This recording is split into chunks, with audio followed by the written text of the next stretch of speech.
Bismillahirrahmanirrahim. Assalamualaikum warahmatullahi wabarakatuh. Alhamdulillahirabbil alamin. Nahmaduhu wa nasta'inu wa nastaghfiruhu wa na'udzubillahi min syururi anfusina wa min sayyiati a'malina. May yahdihillahu fala mudhillalah wa may yudhlilhu fala hadiyalah. Asyhadu an la ilaha illallah wa asyhadu anna Muhammadar Rasulullah. Allahumma sholli ala sayyidina Muhammad wa ala ali sayyidina Muhammad, amma ba'du.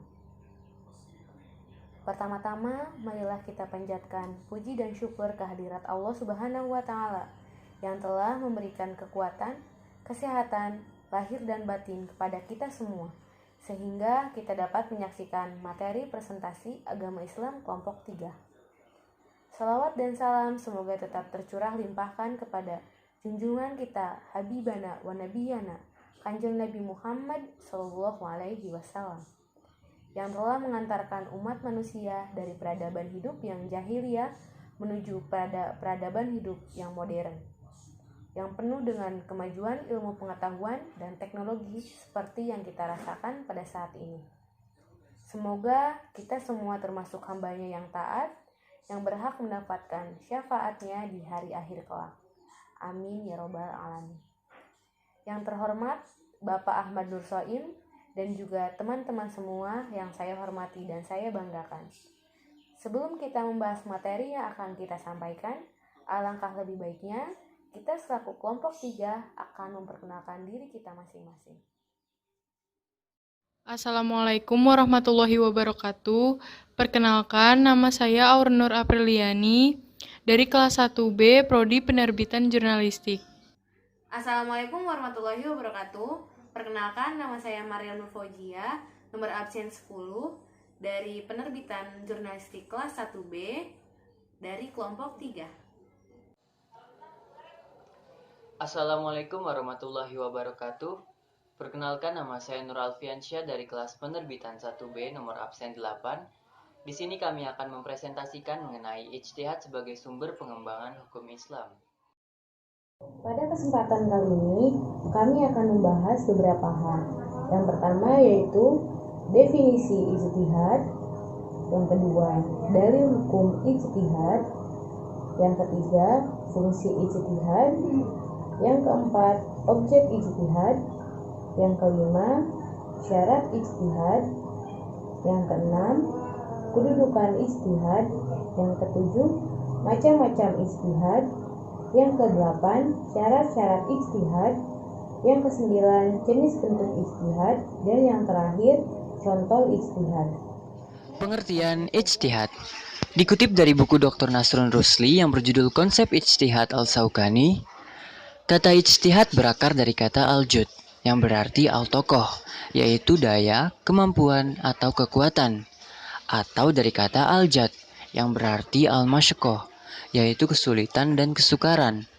Dari itu, ijtihad menurut pengertian kebahasaannya bermakna baz al-wus wa al-majhud, yaitu pengerahan daya dan kemampuan atau pengerahan segala daya dan kemampuan dalam suatu aktivitas dari aktivitas-aktivitas yang berat dan sukar. Ijtihad dalam terminologi ushul fikih secara khusus dan spesifik mengacu kepada upaya maksimal dalam mendapatkan ketentuan syarak.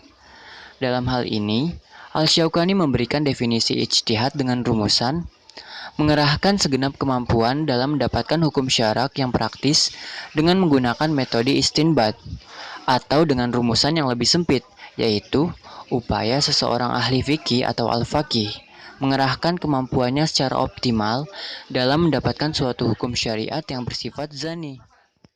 Untuk materi kedua kali ini, kita akan membahas mengenai dalil Al-Quran Surat An-Nisa ayat 59 dan Quran Surat Al-Hash ayat 2. Juga kita akan membahas dalil berdasarkan Al-Hadis. Dan juga kita akan membahas dalil berdasarkan ijma. أعوذ بالله من الشيطان الرجيم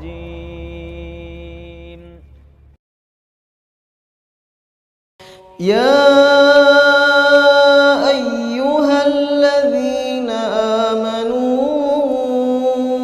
أطيعوا الله وأطيعوا الرسول وأولي الأمر منكم فإن تنازعتم في شيء فردوه إلى الله والرسول إن كنتم تؤمنون فردوه إلى الله والرسول إن كنتم تؤمنون بالله واليوم الآخر ذلك خير وأحسن تأويلا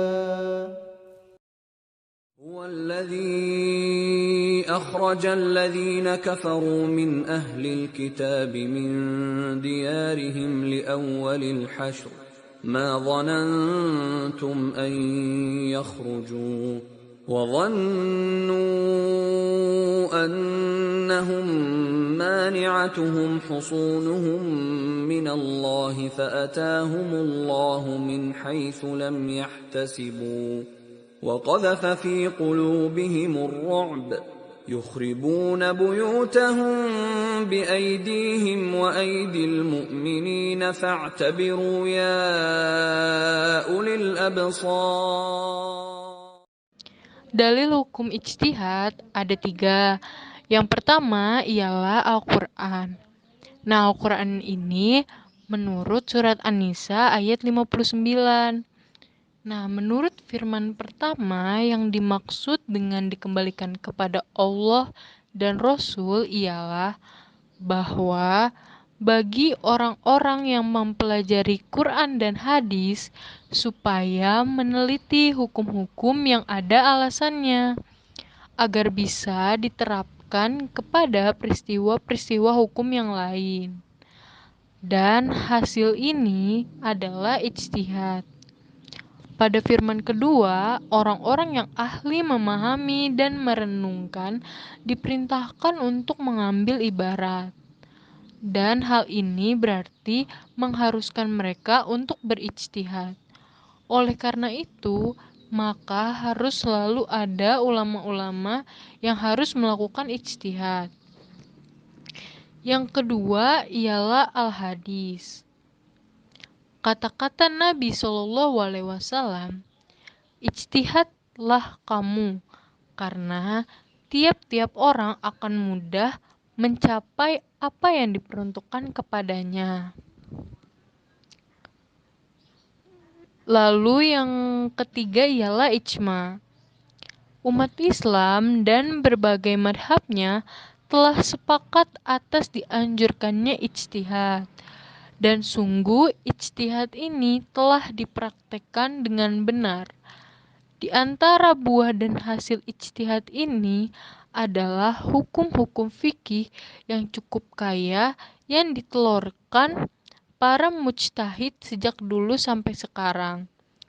Akal kita pun mewajibkan untuk melaksanakan ijtihad karena sebagian besar dalil-dalil hukum syara-syara praktis adalah bersifat zani yang menerima beberapa interpretasi pendapat sehingga memerlukan adanya ijtihad guna menentukan pendapatnya yang kuat atau yang terkuat.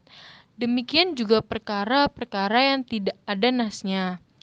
Menurut adanya ijtihad agar bisa menjelaskan hukum syara'nya dengan menggunakan salah satu cara istidlal.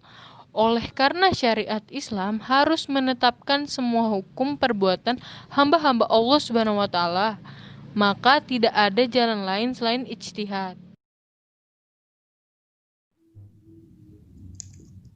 Fungsi ijtihad. Imam Syafi'i radhiyallahu anha pada 150 sampai 204 Hijriah dalam kitabnya Ar-Risalah ketika menggambarkan kesempurnaan Al-Quran pernah menegaskan, maka tidak terjadi suatu peristiwa pun pada seseorang pemeluk agama Allah kecuali dalam kitab Allah terdapat petunjuk tentang hukumnya. Pernyataan Imam Syafi'i tersebut menginspirasikan bahwa hukum-hukum yang terkandung oleh Al-Quran yang bisa menjawab berbagai permasalahan itu harus digali dengan kegiatan ijtihad.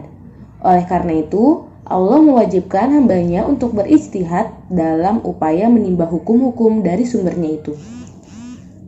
Allah menguji ketaatan seseorang untuk melakukan ijtihad sama halnya seperti Allah menguji ketaatan hambanya dalam hal-hal yang diwajibkan lainnya. Ijtihad memiliki banyak fungsi, diantaranya yang pertama yaitu menguji kebenaran hadis yang tidak sampai ke tingkat hadis mutawatir seperti hadis ahad atau sebagai upaya memahami redaksi ayat atau hadis yang tidak tegas pengertiannya sehingga tidak langsung dapat dipahami. Yang kedua yaitu berfungsi untuk mengembangkan prinsip-prinsip hukum yang terdapat dalam Al-Quran dan Sunnah, seperti dengan qiyas, istihsan, dan maslahah mursalah. Hal ini penting karena ayat-ayat dan hadis-hadis hukum yang sangat terbatas jumlahnya itu dapat menjawab berbagai permasalahan yang terus berkembang dan bertambah dengan tidak terbatas jumlahnya. Selanjutnya yaitu objek ijtihad. Adapun lapangan yang bisa menjadi objek ijtihad adalah yang pertama yaitu lapangan yang dibawa oleh nas yang dani, baik dari segi pengertiannya dan nas seperti ini adalah hadis.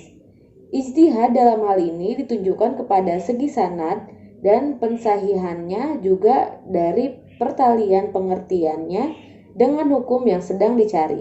Yang kedua yaitu lapangan yang dibawa oleh nas yang qat'i kedudukannya, tetapi dani pengertiannya. Dan nas seperti ini terdapat dalam Quran dan hadisnya juga. Objek ijtihad di sini ialah segi pengertiannya saja. Yang ketiga yaitu lapangan yang dibawa oleh nas yang danu kedudukannya, tetapi qat'i pengertiannya dan hal ini hanya terdapat dalam hadis.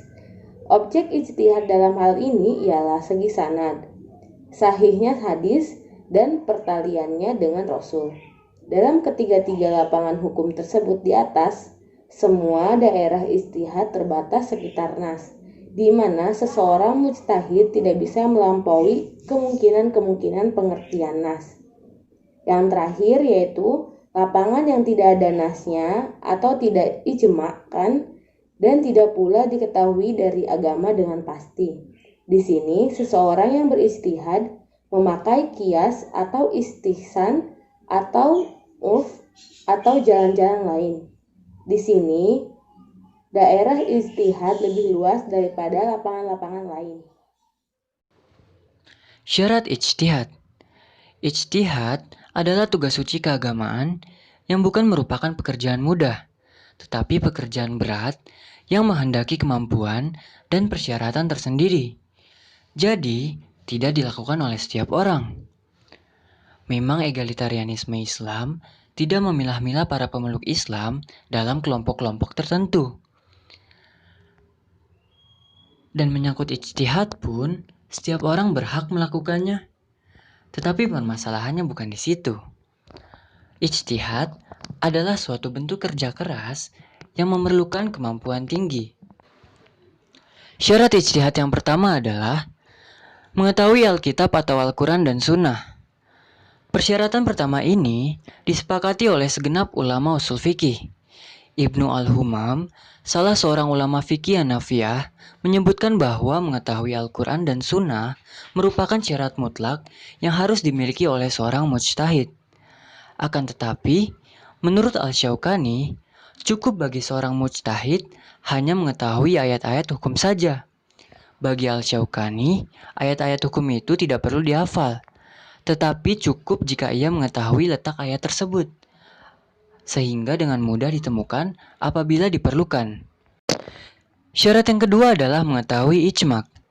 Ijma' merupakan kesepakatan para ulama untuk menetapkan suatu hukum dalam agama berdasarkan Al-Quran dan hadis dalam suatu perkara yang terjadi, sehingga tidak mengeluarkan fatwa yang bertentangan dengan ijma'.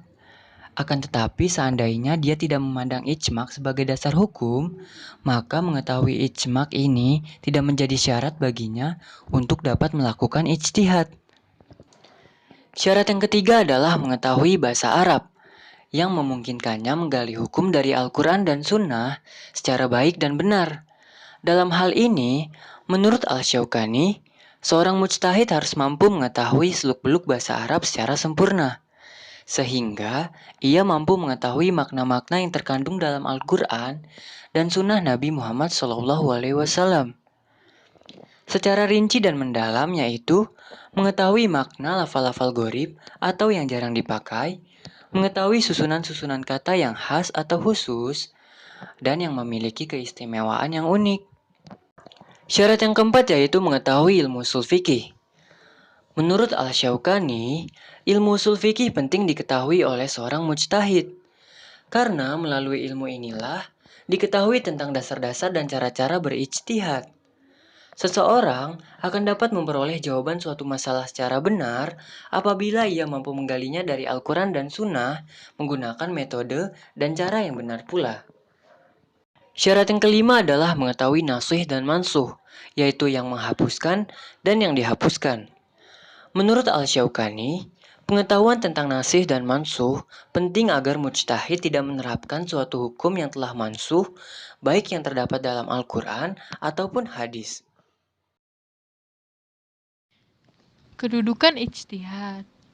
Kedudukan ijtihad merupakan sumber hukum yang ketiga setelah Al-Quran dan As-Sunnah.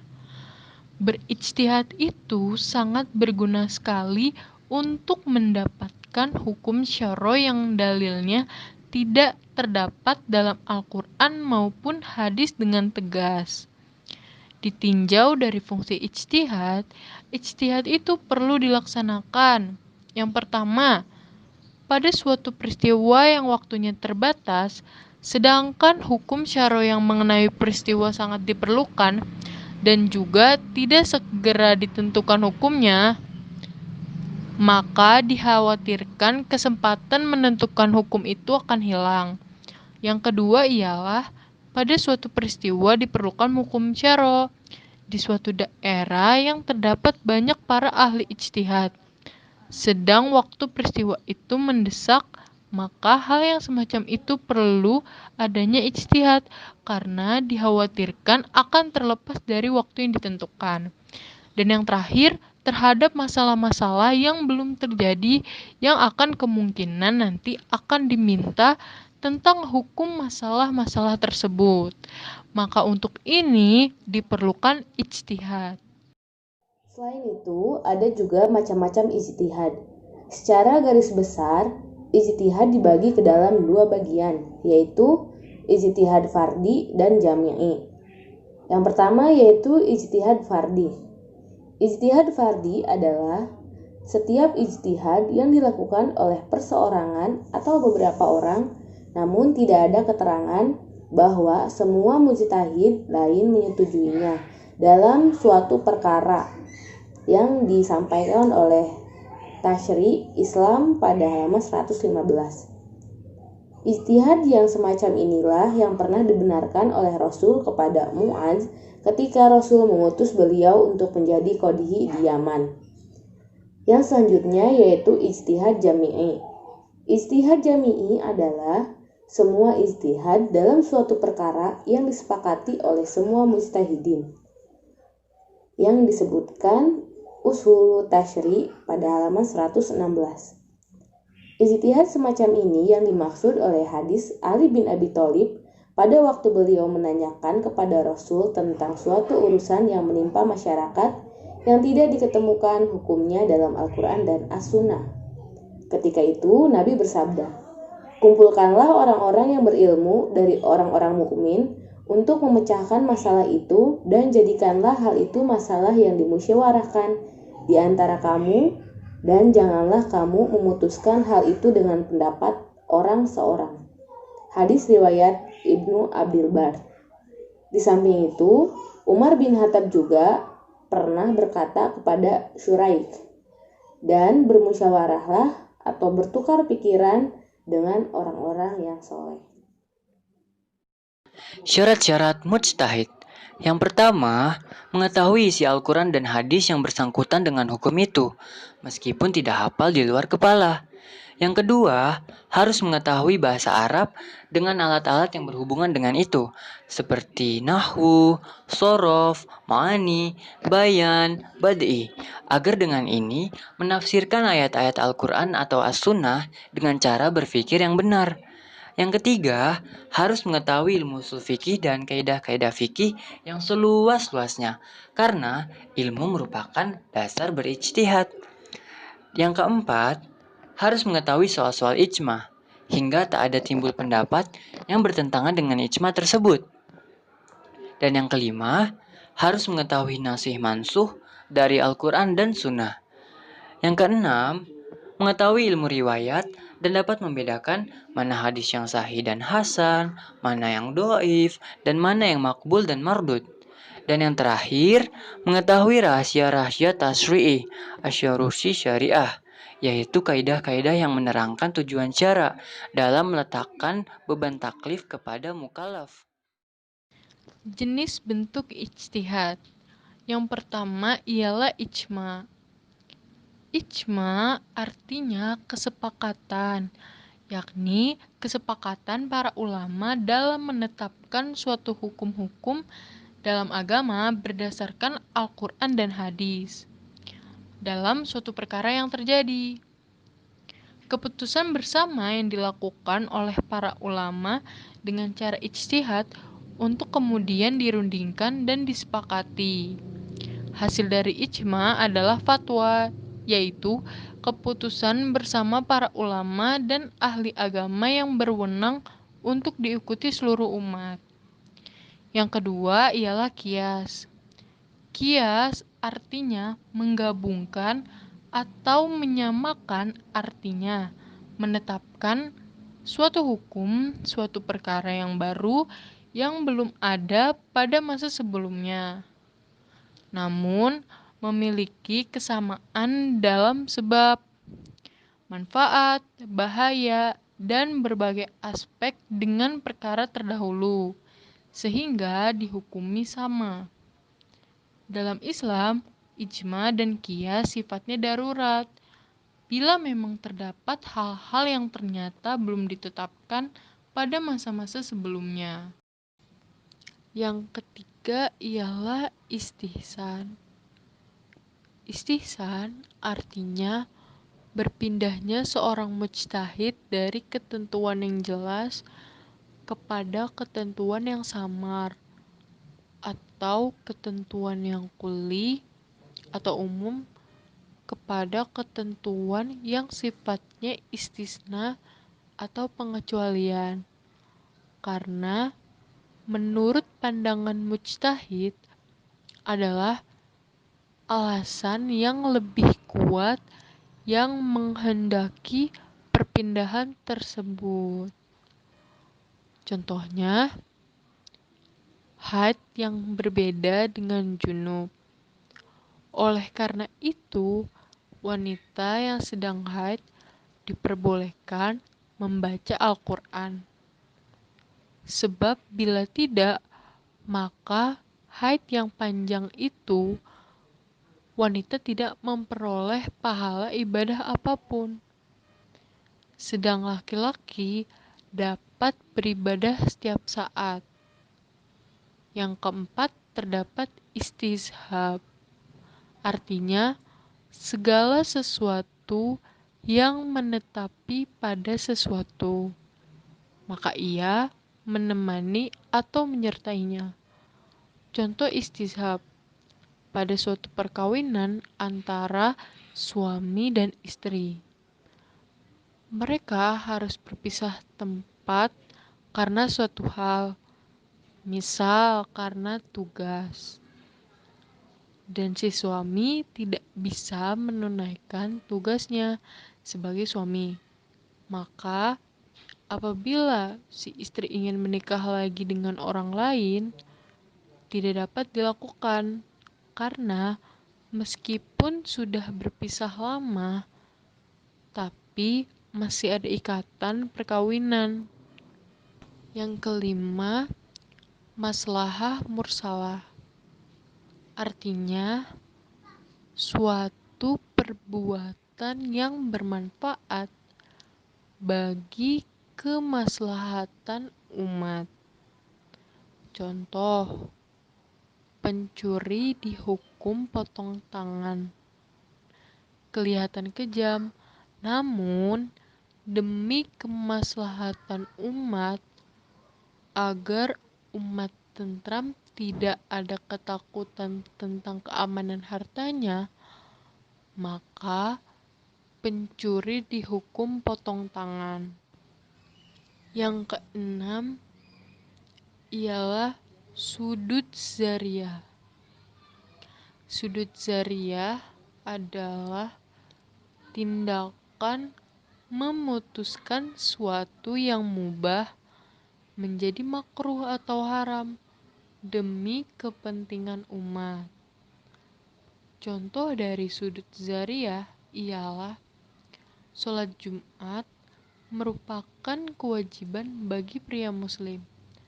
Maka meninggalkan segala kegiatan untuk melaksanakan sholat Jumat wajib pula hukumnya. Dan yang ketujuh ialah urf. Urf berarti penempatan tentang bolehnya suatu adat istiadat, kebiasaan dan kebebasan masyarakat jika selama tidak bertentangan dengan Al-Quran dan hadis. Contohnya ialah gotong royong. Gotong royong merupakan adat istiadat yang berada di Indonesia. Tidak melanggar hukum Allah, karena di dalamnya dapat menimbulkan kebaikan-kebaikan untuk peduli kebersihan. Yang terakhir yaitu contoh ijtihad. Salah satu contoh ijtihad yang sering dilakukan untuk saat ini adalah tentang penentuan 1 Syawal. Di sini para ulama berkumpul untuk berdiskusi mengeluarkan argumen masing-masing untuk menentukan 1 Syawal. Juga penentuan awal Ramadan. Masing-masing ulama memiliki dasar hukum dan cara dalam penghitungannya. Bila telah ketemu kesepakatan, ditentukanlah 1 Syawal itu. Contoh lain adalah tentang bayi tabung. Pada zamannya Rasulullah, bayi tabung belum ada. Akhir-akhir ini, bayi tabung dijadikan solusi oleh orang yang memiliki masalah dengan kesuburan. Jadi, dengan cara ini berharap dapat memenuhi pemecahan masalah agar dapat memperoleh keturunan. Para ulama telah merujuk kepada hadis-hadis agar dapat menemukan hukum yang telah dihasilkan oleh teknologi ini, dan menurut MUI menyatakan bahwa bayi tabung dengan sperma dan ovum suami istri yang sah hukumnya mubah atau boleh, karena hal ini merupakan ikhtiar yang berdasarkan agama. Allah sendiri mengajarkan kepada manusia untuk selalu berusaha dan berdoa. Sedangkan para ulama melarang penggunaan teknologi bayi tabung dari suami istri yang menitipkan ke rahim perempuan lain. Jika ada yang demikian, maka hal ini memiliki hukum haram. Alasannya, karena akan menimbulkan masalah yang rumit di kemudian hari, terutama soal warisan. Dalam Islam, anak yang berhak mendapatkan warisan adalah anak kandung. Jika demikian, bagaimana status hubungan anak dari hasil titipan tersebut? Dikandung tapi bukan milik sendiri, jadi hanya sekedar pinjam tempatnya saja. Tentu hal ini membuat rumit. Alhamdulillahirrohmanirrohim. Kali ini kita tengah sampai pada akhir materi. Sebagai penutup, saya ingin mengutip pernyataan dari Imam Syafi'i. Ia mengatakan bahwa ilmu itu bukan yang dihafal, tetapi yang memberi manfaat. Semoga dengan apa yang kita telah pelajari dan simak dapat bermanfaat khususnya bagi kehidupan kita sehari-hari. Terima kasih kepada teman-teman kelas 1B yang telah menyimak pembahasan materi ijtihad dari kelompok kami. Terima kasih kepada Bapak Ustadz Nur Ahmad Soim yang telah membimbing kami dalam proses belajar dan mengajar di kelas 1B, khususnya dalam bidang mata kuliah agama Islam. Nah, kali ini saya juga punya pantun nih. Teman-teman simak ya. Pakai topi punya si Viga. Topinya beli di Kediri. Kami dari kelompok 3 izin pamit undur diri. Wassalamualaikum warahmatullahi wabarakatuh.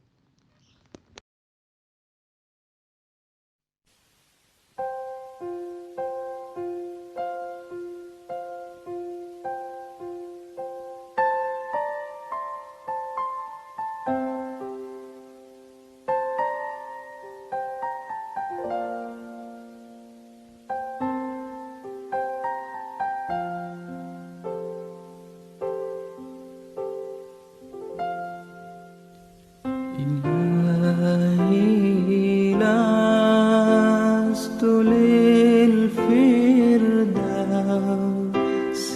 أهلا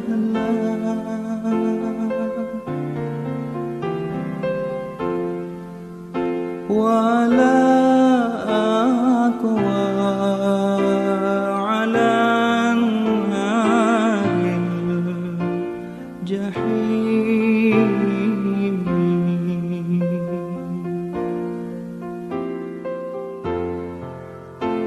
فهب لي توبة واغفر ذنوبي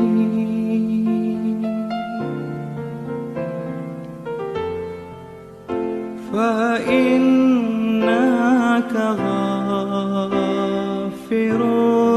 الذنب العظيم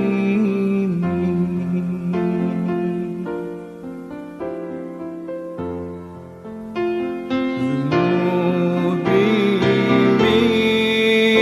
مثل أداة الرمال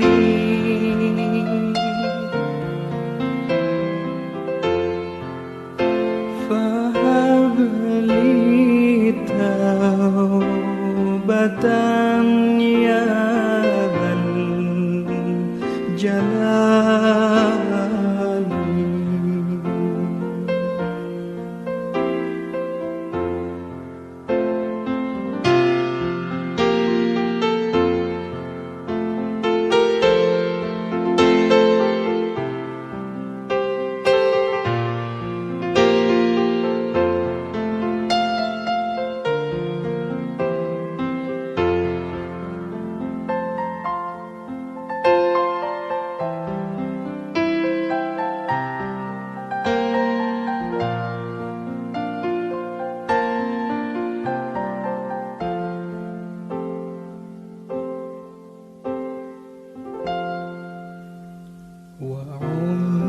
وعمري ناقص في كل يوم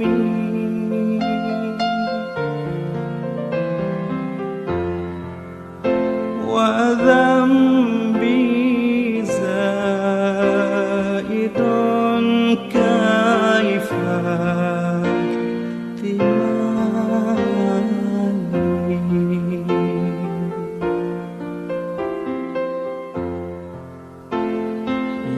إلهي عبدك العاصي أتاك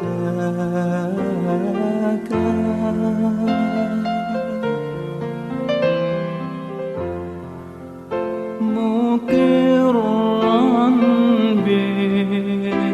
بالذنوب وقد دعاك